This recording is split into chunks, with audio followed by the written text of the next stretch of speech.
That was President-elect Donald Trump on Tuesday night vowing to scale back U.S. intervention overseas, all part of his America First policy. Joining me now to talk about this and more, Congresswoman Tulsi Gabbard, Democrat of Hawaii, I guess you say. She serves on the Armed Services and Foreign Affairs Committee. Thank you so much for being here. We appreciate it. Aloha, Jake. Always good to see you. So let me ask you a question. Do you agree with Donald Trump's vision of America First when it comes to foreign policy? I'm glad to hear him talking about ending our country's interventionist regime change war policies. As you know, this is something that I've been talking about for years, that we need to stop the destruction that's been caused by our country, continuously getting involved in these counterproductive regime change wars that not only end up strengthening our enemy in groups like ISIS and Al-Qaeda, but they actually end up causing more suffering for the people in these countries where we are intervening, as in Syria now. I know you feel that way about Syria and Libya and Iraq. Do you feel that way about Afghanistan? Afghanistan is a little bit of a different situation, right, okay. but yes, essentially. You met with Donald Trump 2 weeks after he was elected. There was some speculation that he might offer you a cabinet position or some sort of position. Were you hoping to work in the Trump administration? I love my job. The people of Hawaii chose to rehire me again in November, and I look forward to continuing to work for them.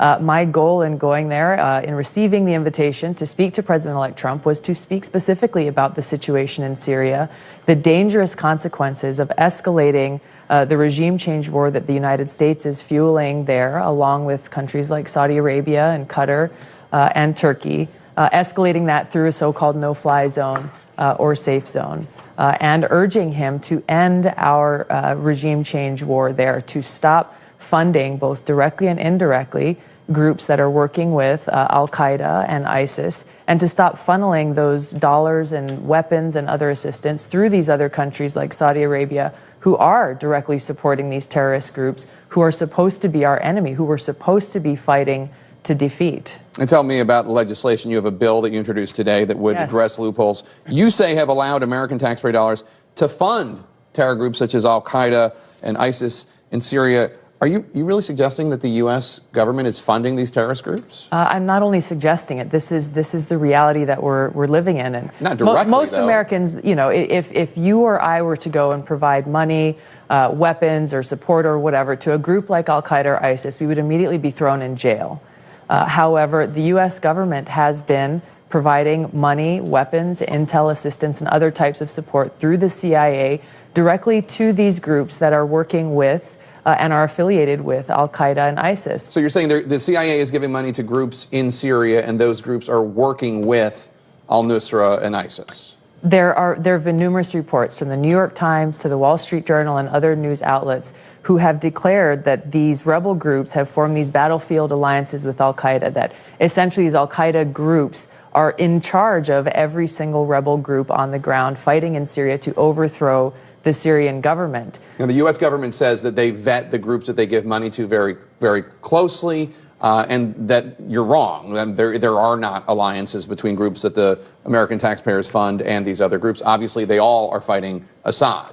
I beg to differ. Evidence has shown time and time again that is not the case, that we are both directly and indirectly supporting these groups who are allied with, are partnered with Al-Qaeda and ISIS in working to overthrow the Syrian government of Assad.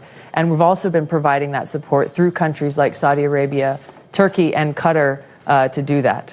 Quickly before you go, I know that some of your colleagues, Democrats, have expressed concern about too many retired generals being in the Trump cabinet. You have the National Security Advisor, General Flynn, and then also he's talked about General Mattis and General Kelly at the Pentagon and Homeland Security.